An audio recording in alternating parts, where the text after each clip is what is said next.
What's up, guys? It's Rick and Oliver from DFS On Demand here, back for the 2019 season, and we've got a lot of good stuff. This video is in regards to PGA one and done pools. We're going to talk a little strategy, a little tips. We're going to discuss how we screwed it up last year and what we're going to do differently this year. But before I jump into that, we are days away from 2019. I have basically been hibernating for the last couple weeks. I've been rebuilding a bunch of tools on the website. One I will show you that is not even published yet. You'll see it in this video. And really, I've just been planning for the new year, and I've got a lot of great stuff coming. My goal is to continue to make weekly videos for PGA, one and done for DFS, but also do more everlasting videos, things that are more strategy-based, things that are, following along if I'm max entering a contest or if I'm playing some other type of pool like this one and done. So what I'm asking you to do, please like, subscribe to this channel. I don't ask you to do that often, but it does allow me to kind of do some more things. So please do that. Follow along. If you have any suggestions for things that you'd want to see for this new year, shoot me a note, let me know, we'll go through it. What I'll also do is I'll wait about a week or so, and for all of those who have liked or commented below, I will randomly pull someone out and we'll give away a year's subscription to DFS On Demand so you can have it for the whole year. Usually costs you $150. You can go have all the tools yourself. So comment anything, it doesn't matter. I'm just going to randomly draw somebody. I'll give it about 7 days or so and I'll come back and I'll let you know who won. All right, now that that's out of the way, a one and done pool, a PGA pool, what is it? If you're unfamiliar, each week you choose one golfer, okay? You can only use them once. So if I use Tiger Woods week one, I cannot use him again for the rest of the year. The amount of money that he earns in that tournament is the amount of points or money that you get, and the person at the end of the season who has the most money earned wins the prize. So the contest that I'm in, and if you've seen this last year, it's run through Gups Corner. So I don't have any affiliation with them other than I have played in their one and done pools in the past, and they seem to be pretty well run. I had 3 of the 1,690 entries last year, and we went through each week, and what I found was trying to make 3 separate lineups was a little bit difficult, and I didn't really know what I was doing, quite honestly. It's one of these situations where, if I think Tiger Woods, for example, is the best play of this week and I play him in my best lineup,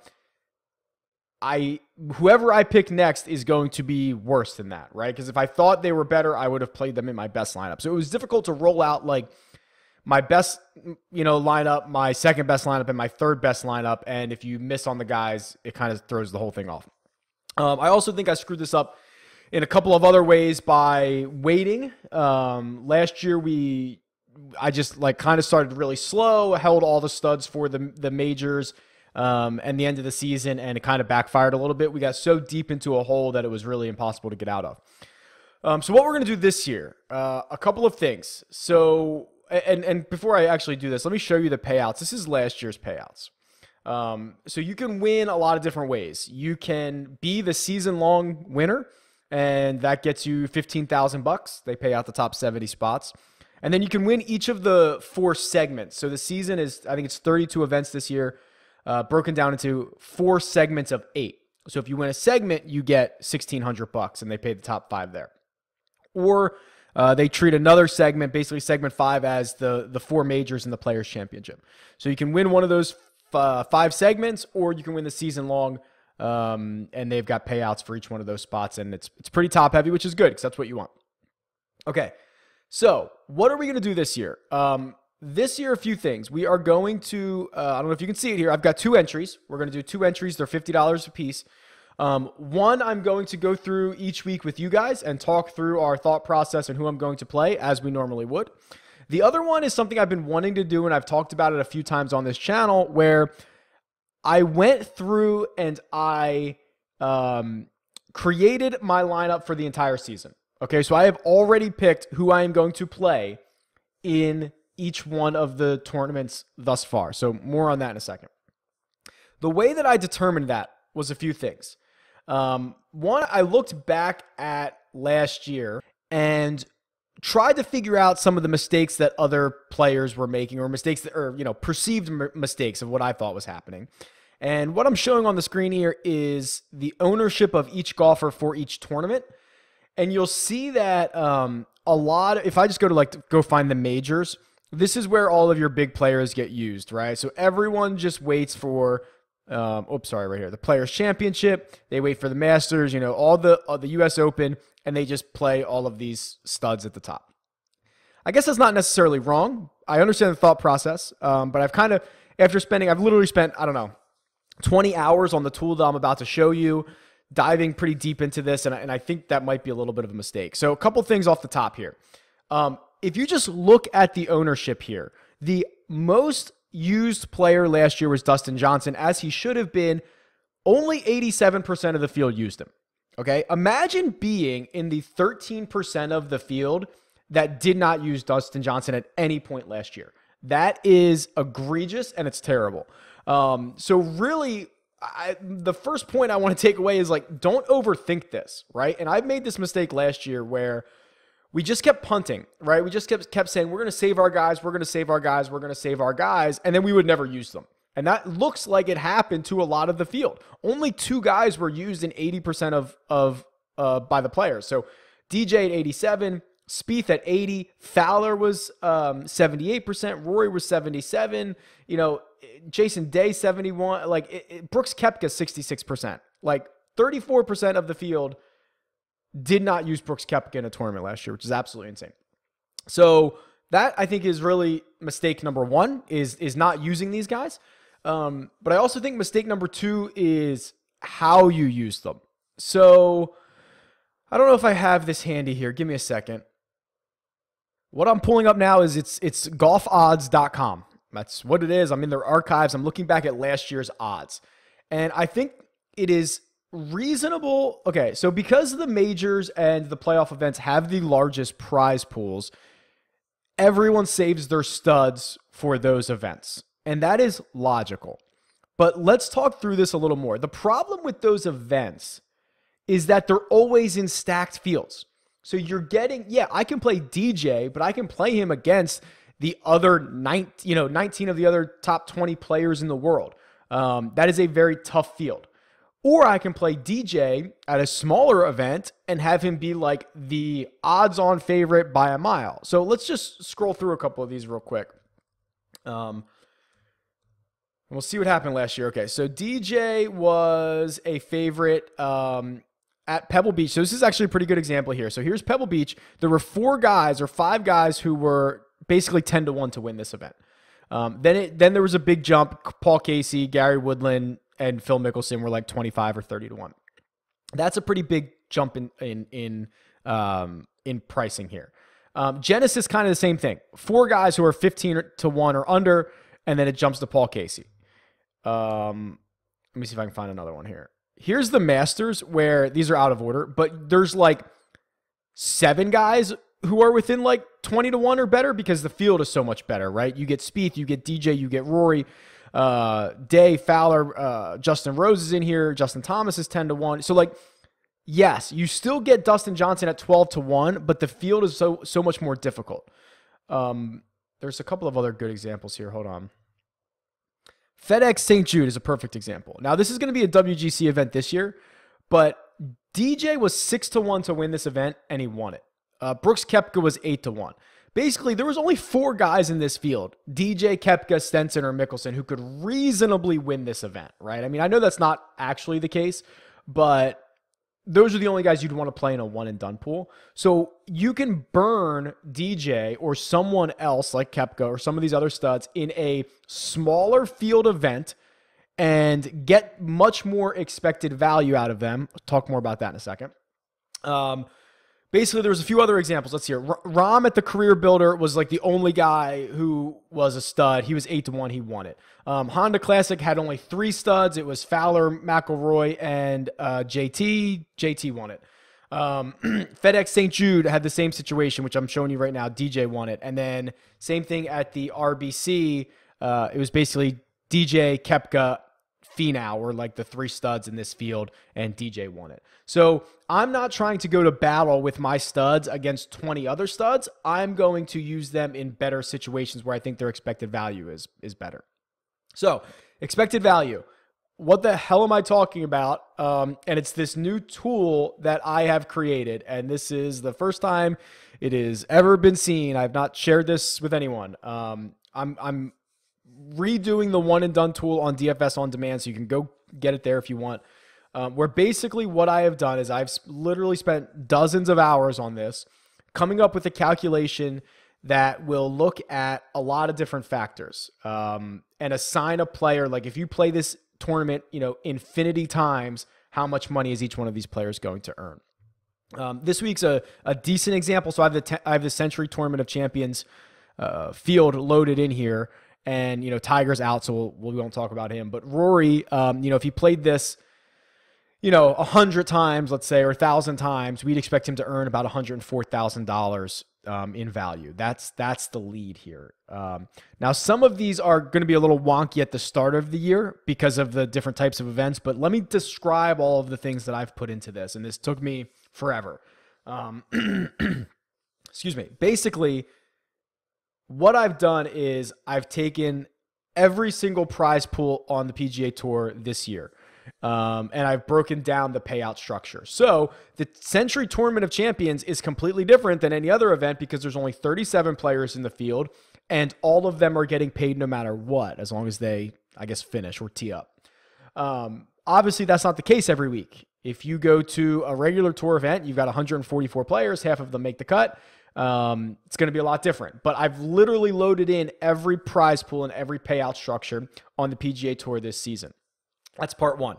I've also taken into consideration a player's course history, not tournament history, course history. So if it moves around, we'll talk about that in another episode. But course history, how much bigger that prize pool is than other prize pools. So obviously, like the Players' Championship prize pool is much larger than the Barracuda Championship or whatever they're calling it this year.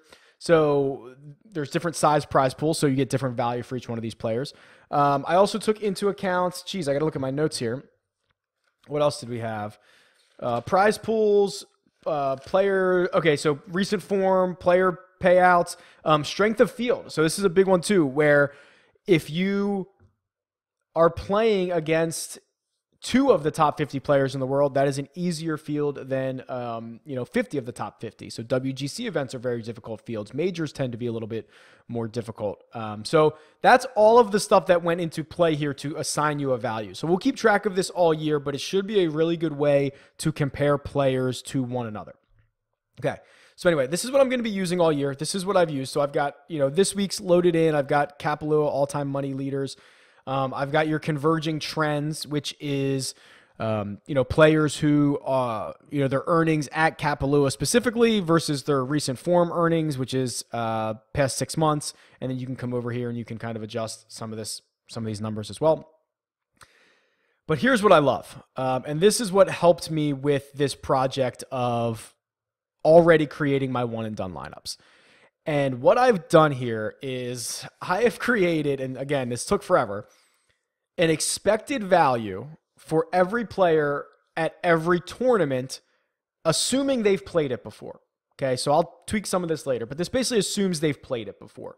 And the reason I did that is I wanted to take scheduling into account, right? I didn't, there's some players who will never sniff, the Career Builder Challenge or something like that, right? Whatever it's called this year. So I took scheduling into consideration here, and what you're able to do here is you're actually able to go through and add in different players or remove players up to 3 at a time, or you can look at just one and see what their expected value is. So what I did is I went through and I basically started with like the top 10 players, right? And I went and looked at what their expected value at each tournament is and plugged them into specific spots. So it is no surprise that of these 3 players, Brooks Koepka, Jordan Spieth, and Justin Rose, Jordan Spieth's expected value at the Masters is the highest. And actually, his expected value at the Masters, $312,000, is probably the highest expected value you'll find this year. And it makes sense, right? Because of Spieth's, literally historic history at the Masters. What does he have? Like a win-win, second, third, or something like that. Like just unbelievable record. So no surprise there in the fact that Augusta National is always the course, and it's a huge prize pool. This is like a perfect storm of expected value for Spieth. But you'll notice it really is taking into account the player's history. Jordan Spieth, the first couple versions of this, Jordan Spieth would always be, 20% better than Brooks Koepka or something like that. And I was able to work in tournament history and course history, and you'll see if you go to like the U.S. Open, it's Rose and Koepka that actually lead the way over Spieth, believe it or not. And it just depending on the tournament, like the PGA Championship, Brooks Koepka has the highest expected value of these three players. So there's all of these different factors in here that are really, I'm proud of this. Quite honestly, I'm pretty proud of this. There's certainly going to be some tweaks. There's going to be some things we're going to figure out along the way. I'll keep track of it throughout the year, but I'm really proud of this tool, and it was super handy to come in and help me make decisions for a season long. And I have a feeling it's going to be very important to make, or helpful for decisions on a week-by-week basis. So let me just show you what I ended up with here. And I have really no problem disclosing this to you, I suppose. But this is one of the lineups that I'm going to be entering into the Gups Corner for this season. So what I've done is gone through and I've assigned players each one of these tournaments. Obviously, this might change at some point. Like what I kind of started towards the bottom, right? I needed someone solid who I thought was going to be at the Tour Championship before I could plug him in there. So this might change if for whatever reason Tommy Fleetwood does not make the Tour Championship. Obviously, I'm not going to play him there. But these are where everyone is kind of earmarked right now. And what I really did is I tried to go against the mistakes that I thought I made last year or that I thought other players had made. That is, I wanted to start hot. Okay, I didn't want to just sit around and wait. It's always easier to find value later in the season than at the beginning of the season. For example, when I was going through this, Bryson DeChambeau in a lot of these tournaments in the start of the year was like 60-1 or 100-1 to win an event. He is not going to have that number at any point this year because he's like the number 5 ranked player in the world. So there will be value that opens up. I wanted to really go out and just hammer some of these studs early. And then what I also wanted to do is I am a little, I want to be just a little against the grain as far as the majors go.